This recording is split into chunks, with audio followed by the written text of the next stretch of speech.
Hello à tous, ici Sam, j'espère que vous allez bien. Alors aujourd'hui, on va parler de la Vanish Carbone 2, donc chaussures haute performance, chaussures de course chez Altra à plaque carbone, du coup, comme son nom l'indique. J'ai avec moi aussi la première du nom, comme ça on va pouvoir faire un comparatif vraiment détaillé entre les deux modèles. Alors moi, à la base, je suis un coureur de trail, mais en ce moment, je prépare le semi de Cannes, allez savoir pourquoi. Du coup, je fais pas mal de routes et du coup, j'ai pu m'en servir un petit peu dernièrement sur des séances. Et du coup, j'ai bien envie de vous en parler parce que c'est vraiment une chaussure terrible. Et on va le voir dans cette review. Elle est vraiment, pour moi, un voire deux crans au-dessus de la première version. Alors comme d'hab, on va commencer par la semelle extérieure. Alors comme on peut voir par rapport à la première, grosse différence. La première avait déjà pas mal de zones de mousse exposées. Alors c'est toujours pareil, la mousse exposée, c'est généralement un petit peu en retrait pour ne pas frotter trop sur la route. Donc bien sûr, les pads de gomme de semelle extérieure sont toujours un petit peu proéminents pour pas qu'on fracasse la mousse tout de suite sur la route. Il y aura une abrasion énorme sinon. Donc sur la nouvelle, on peut voir que le dessin est vachement plus moderne, je trouve, avec encore pas mal de zones ajourées au niveau de la mousse. On a maintenant des grosses découpes sur l'avant du pied pour gagner en poids et en flexibilité.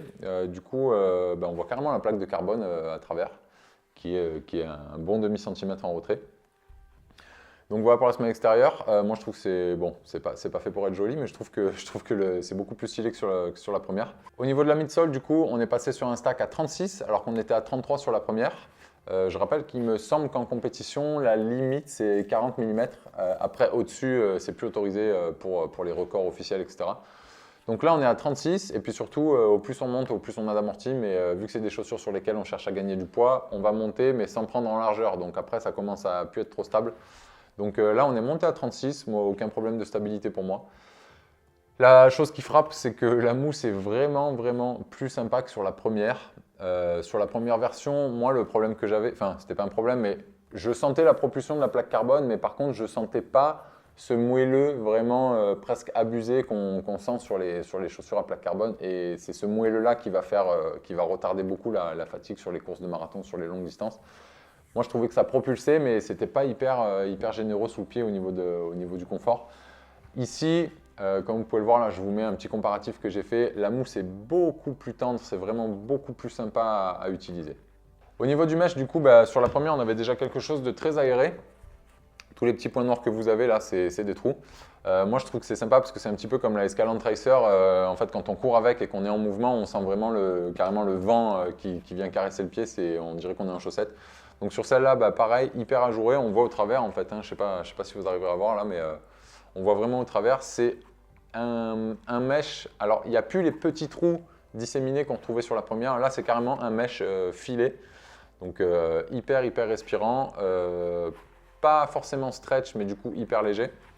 La languette, je trouve qu'elle est beaucoup mieux que sur la première version. Sur la première, moi, le problème que j'avais, c'était que c'est des chaussures extrêmement légères faites pour aller vite. Donc, tout est fait pour gagner du poids. Le problème, c'est que sur la première, c'était vraiment une languette en tissu qui était un peu, entre guillemets, livrée à elle-même et qui était sur le pied sans aucune attache des deux côtés. Donc, en fait, elle se mettait un peu de travers. Des fois, même, elle se pliait. Donc, on la mettait, on avait le côté qui était, en fait, ça faisait un pli, c'était un peu relou. Et puis une fois que ça avait pris un mauvais pli, ça se remettait pareil à chaque fois qu'on l'a re-enfilé.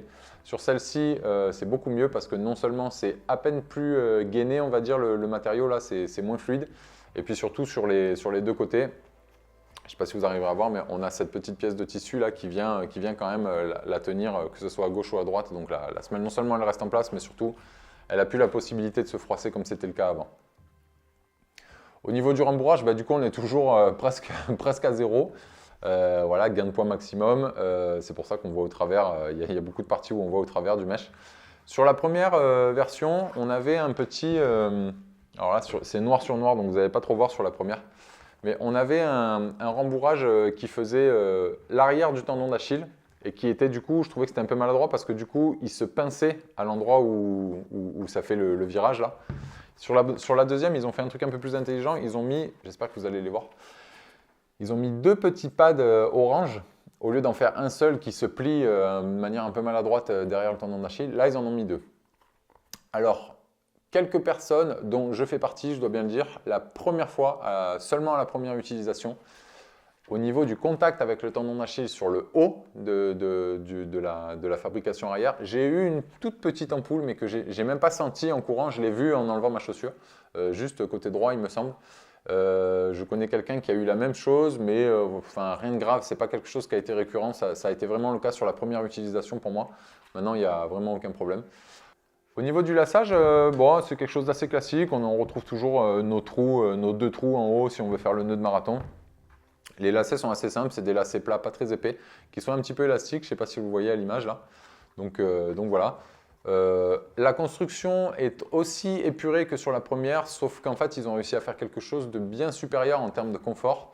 Moi je trouve que en termes de feeling, elle est vraiment plus cool. La première, comme je disais tout à l'heure, je sentais la propulsion, mais on va faire un petit, vous voyez là, un petit peu la flexibilité. Sur la première, c'était quand même, voilà, la première est quand même plus dure. Donc voilà, ça propulsait, mais ça c'était pas hyper clément avec la chaîne postérieure, surtout sur les longues distances, je pense, au niveau de la mousse. Je ne sais pas si vous arriverez à le voir à l'image, mais la bascule sur la nouvelle, sur celle-ci là, la bascule est moins prononcée. Moi, je trouve que c'est cool parce que ça nous fait, je trouve, gagner en amorti. C'est-à-dire que, en fait, sur celle-ci, quand vous étiez vraiment, vous voyez qu'à l'avant, quand même, on avait un stack de 33, mais à l'avant, ici, là, il ne nous reste plus grand-chose de mousse tellement la bascule est prononcée. Et le problème, c'est qu'en fait, si vraiment vous atterrissez sur l'avant du pied, ben, en fait, c'est une chaussure drop 0, mais en fait, le drop, il est valable entre le talon et ici. Dès que vous passez un petit peu sur l'avant-pied, ben en fait, la bascule fait que la chaussure, en fait, quand vous vous en servez, elle penche un petit peu en avant, donc vous perdiez très vite pas mal d'amorti. C'est un petit peu le cas de la Vanish Tempo aussi, qui a la même géométrie de semelle que celle-là, sans la plaque carbone. Sauf que la Vanish Tempo, moi je l'aime beaucoup, je la préfère à celle-là même, je pense.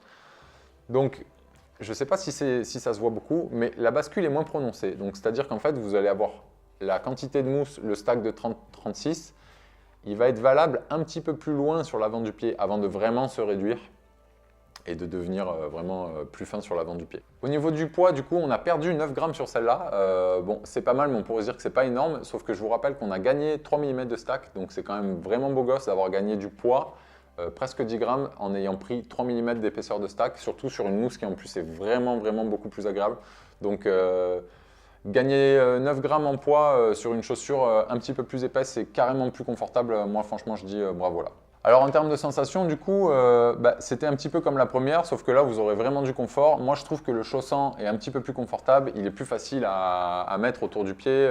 Sur l'ancienne, il y avait un petit peu des maladresses, même sur les côtés. On avait des petites tiges de matériaux qui avaient tendance à twister un petit peu autour du pied quand on glissait le pied dedans. C'était un peu chiant, ça prenait des faux plis. Comme je disais tout à l'heure, une fois que ça a pris un faux pli une fois, ça reste comme ça tout le temps quand on s'en sert. Là, la construction à l'intérieur, elle est un petit peu plus épurée. Moi, je trouve que du coup, elle est plus confortable. J'ai remarqué qu'elle était un petit peu moins cintrée, celle-ci, au médio-pied. En revanche, en ce qui concerne la toe box, j'ai fait le comparatif des 2 semelles intérieures. C'est exactement la même chose. Donc, on est toujours sur du slim fit. Mais j'avais l'impression que le mesh rentrait plus sous la voûte plantaire sur l'ancienne. Je ne sais pas si, enfin, c'est un peu peine perdue là, je ne pense pas que ça se voit à l'image. Mais voilà, le mesh est un petit peu plus creusé sous la voûte plantaire ici, donc c'était quand même assez cintré. Là, on a une chaussure de performance de vitesse, mais sans être forcément étriquée comme dans la première. Donc moi, je préfère le fit. Je préfère les sensations parce que plus d'amorti, en plus, comme je disais, bah, du coup, la bascule est moins prononcée, donc on garde vraiment cet aspect zéro drop un petit peu plus longtemps sous le pied dans le mouvement, sans que tout de suite on sente que c'est plus fin. Moi, cette chaussure, je la trouve tellement confortable qu'en fait, il m'est même arrivé de faire le choix de la prendre sur une séance parce que j'avais une petite douleur, une petite contracture ou quoi, liée à des séances précédentes qui étaient un petit peu intenses. Donc, c'est tellement confortable qu'en fait, c'est même un atout soin, j'ai envie de dire. C'est-à-dire que si vous avez un peu forcé, si vous avez une autre séance à faire et que la séance que vous avez faite il y a 2 jours, elle n'a encore pas tout à fait disparu dans les jambes, vous mettez ça, c'est tellement facile à avoir sous le pied que ça va vous faire gagner franchement des points de vie pour la prochaine séance. Au niveau du look, je trouve qu'elle est super réussie. J'ai fait exprès de mettre un pull foncé pour que vous puissiez bien la voir pendant que je vous parle, pendant toute cette review là.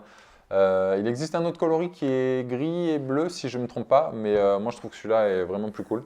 Pour moi, la gamme performance chez Altra, elle aurait dû toujours rester orange et noir ou orange et blanche comme la précédente version ou comme la Mont Blanc Carbone par exemple. Alors, C'est pas une chaussure pour faire vos footings. C'est vraiment une chaussure, voilà, les chaussures à plaque carbone, surtout dans cette gamme de prix, c'est vraiment des chaussures.